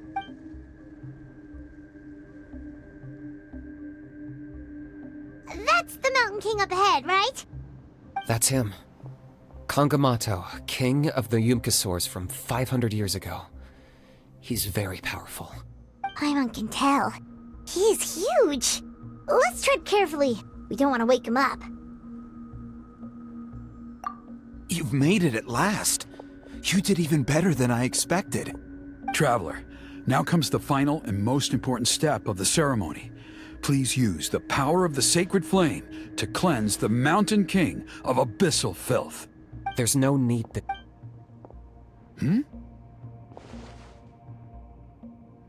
Such strong abyssal power. What is that thing? Kinich! What is the meaning of this?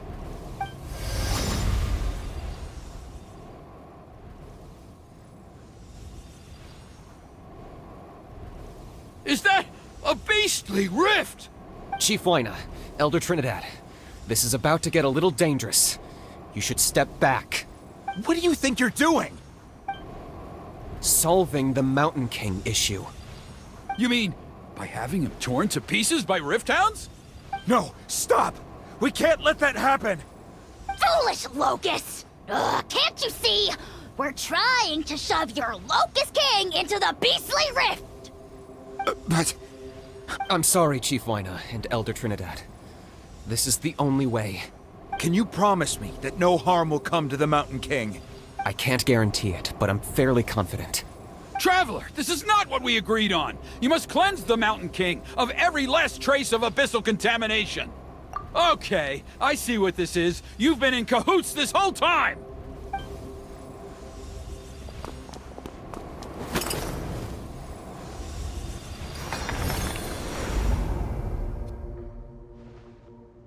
Ugh, you imbecile! What have you done? Oh no! The device is destroyed! You forced my hand. I had no choice. Elder Trinidad! What are you doing?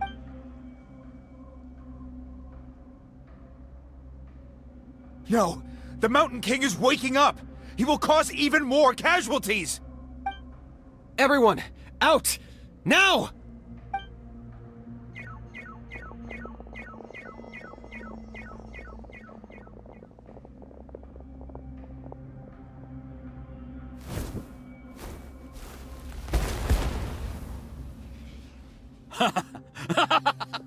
Oh, it seems there is only one way to awaken you all from your willful blindness. More sacrifices must be made.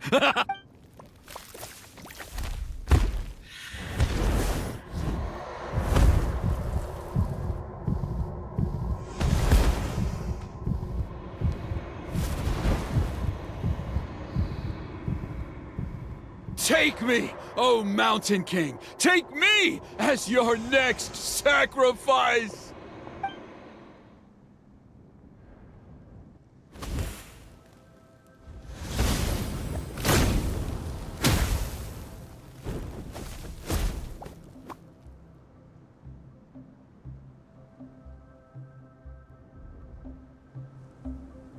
Everyone's still outside.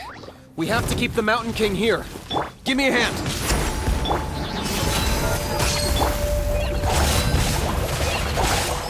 Target acquired.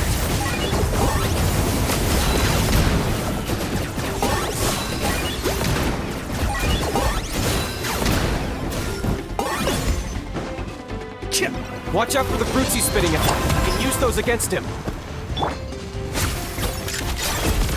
Yeah, that's it!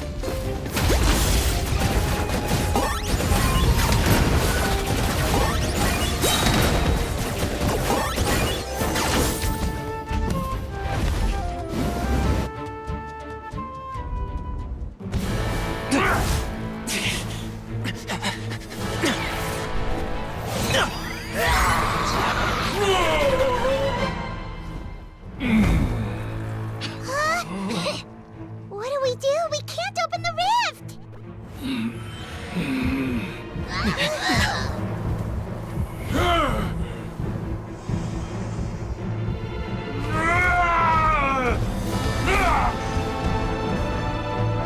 Kill me!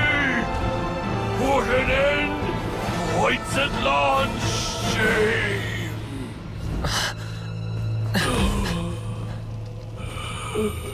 By past fuel and present flame, life marches ever on. Oh, Burkina, I must atone.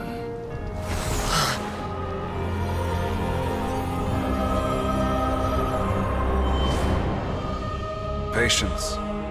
We will answer to the fire for all our deeds. Even if one day I fall behind, never look back. Keep moving forward, as we are now.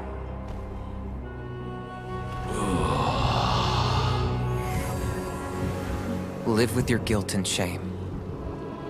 This is the price to pay.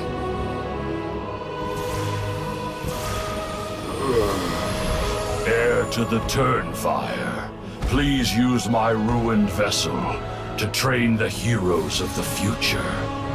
The will of Kongamato will march ever on, till the abyss is stamped out.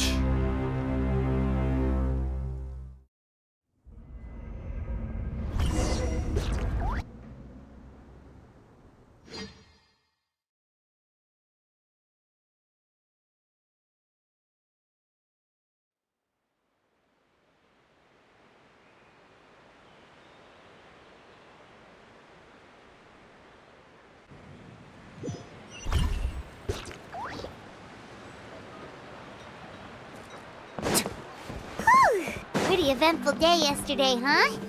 Paimon wonders how things are doing now. Let's go ask the chief!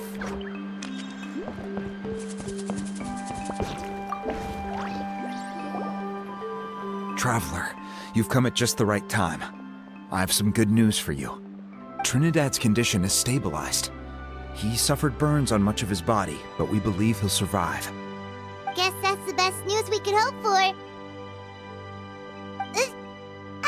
Paimon has to ask, is everyone in your tribe such a risk-taker? First Kinich, then Elder Trinidad? Is this the Scions of the Canopy's adventurous spirit in action? We're simply not afraid to charge ahead into the unknown. He's fine. Don't worry. He's gone to check on the Mountain King. Something most mysterious has happened. After the incident yesterday, a transparent shell has formed around the Mountain King's body. We don't understand the mechanism behind it, but the shell appears to insulate him against the influence of abyssal power. It is somewhat akin to a scab, in that it stops the abyssal energy within him from bleeding out, while also preventing further abyssal energy from seeping in and infecting him. We've never seen anything like it. The tribe's most senior elders believe it was caused when he was burned by the sacred flame, similar to the way burned wood becomes charcoal. I think their theory makes sense. After all, we've never thrown the Mountain King directly into the sacred flame before. Wow. So it's made a barrier against abyssal energy? That's a good thing, right? It's practically a miracle from what we've seen of it so far. It means that the Mountain King's level of abyssal energy is now stable. No longer will we need to perform an annual cleansing ceremony. Wow, that's amazing! I know what you're thinking. The young people in the tribe are already speculating that yesterday's ceremony was a Turnfire night like none other in our history. Because you and Kinich, you summoned the very flame that appears in our ancient legends. A great transparent ball of fire. And that fire is what saved the Mountain King. Whoa! real Turnfire? I may be the chief of this tribe, but I've only ever known the Turnfire as a concept in our legends. I cannot answer that question. If anyone can answer it, I suspect it would be the bearer of the Malipo name. He is in the Mountain King's cave as we speak. Ah, so Kinich then. Why don't we go see how he's doing?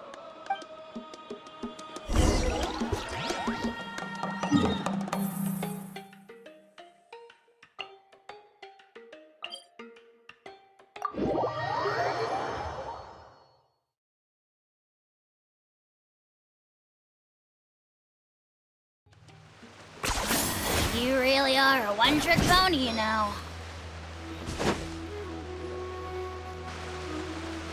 Hey, Kinich! Hey yourselves. You two doing okay after yesterday? We were gonna ask you the same question. You scared Paimon half to death when you rushed into the fire. Sorry, I couldn't just stand and watch the Mountain King get burned alive. So you thought you'd try and extinguish the sacred flame with Dendro? Or is that an attempt to make the almighty Dragon Lord Kahulahow die of laughter? The sacred flame only possesses a fraction of the Pyro Archon's power. It's not as if I was fighting the Pyro Archon herself. Kinich, when you went into the flames, were you intending to... Intending to what? do the same thing as Burkina? Sacrifice myself? Of course not. My focus was on keeping the Mountain King alive, not on what it would cost. But now I'm curious. What made you think I was going to sacrifice myself? Well, because everyone's saying the Turnfire is what saved the king last night. And Ponche's theory was that summoning the Turnfire is a tit-for-tat exchange, right? So, Paimon thought you decided to pay for it with your life. So you've heard that rumor too. I'm afraid I can't say for sure. What happened yesterday was a first for me too. Well, even if you don't know, there's probably no one in the world who does. What I would say is, if that really was the power of the Turnfire, I'd sooner believe that the Mountain King summoned it himself. The Mountain King? Then, what price did he pay? The core meaning of price is not atonement or compensation, but what you're willing to give up in order to obtain what you want. It's easy to die for your sins. Much harder to live with the guilt and keep on going. In the end, the Mountain King chose the latter option. For Burkina and for the tribe. That's the price he paid. Alright, so how is the Mountain King doing now? Health-wise, there's nothing to worry about. He'll enter a fighting stance whenever we set foot in his territory. But his attacks are gentler now and not as crazed as before. Like he said yesterday, he just intends to be a sparring partner for people to practice with. Yeah, I tried communicating with him again, but he didn't respond. We dare say that Locust King has well and truly lost its mind. The lights are on, but nobody is home. Its body remains fighting fit thanks to the perverse power of the Abyss, but time has been less kind to its soul. It was ground to a pulp long ago. But we saw him come back to his senses yesterday. That was merely one last burst of brain activity before it croaked. As you humans would say, it went out with a bang. Oh, come on! Stop being such a doomer. Paimon bets the Mountain King has finally let go of the tragedies of the past now, and is focusing on moving forward. That's why he doesn't have time to chat with us. He's too busy thinking about the future. Well, at least it means my fellow tribespeople can move forward now, too. Thank you for your help, Traveler. I owe you one. Yeah, that's right. You caught Enjo for us, remember? But he ended up being completely useless. It's not a fair trade if you lost out. That's on him. It's not your fault he's useless. Besides, we're friends now. You don't know us anything. Friends? But your friendship is an even more valuable gift. I can't in good conscience accept it for free. So promise me, if you need anything in the future, you'll come to me. For you, I'll do anything.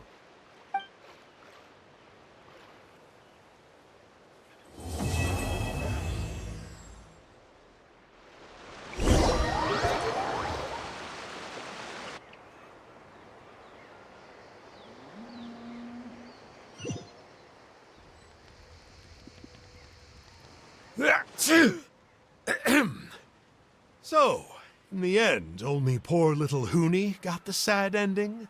Yeah, everyone's happy except me. First Nana, then my dad. Why does everyone in my family have to suffer? Hoonie, it'll be okay. Your dad will get better soon. Toba, you're my friend, so I shouldn't say this to your face. But it was all the Mountain King's fault. Huh? Now hold your horses, kiddo. If you promise not to fight, Uncle Sanka will tell you a story. Okay, before you roll your eyes out of your skull, I promise you can trust me. I almost got my eyebrows burned off by the turnfire after last time. That's why I came back, to make it up to you. All right, I'll just get to the point. Do you know what Uncle Sanka loves the most about your people? What? Your extreme sports. Huh? On my first day here, I got hit by someone falling out of the sky. I believe you call it bungee jumping? It's a dangerous sport, to be sure, but the courage it took to make the jump impressed the heck out of me. So, I introduced myself to the jumper, we made friends, and I even helped treat her wounds. Oh, such a nice friend. Of course. Anyway, the good times didn't last, because I got captured by a powerful foe, so we had to part ways for a while. In the hands of the enemy, I was scorned, scolded, and nearly given away as a gift. Oh, it was so humiliating. A horrible experience to look back on. Why does Uncle Sanka always have to suffer, I thought. So I feel your pain, Hoonie. I was in the same position. But in the end, I made it through, and I left all of those painful memories in the past. I even managed to reunite with my friend.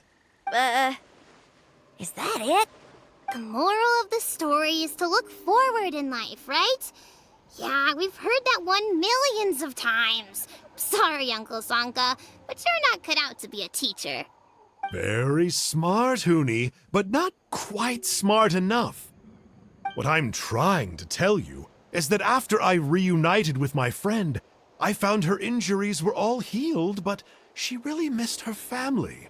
So, I thought you might like to see her too. She's right behind you.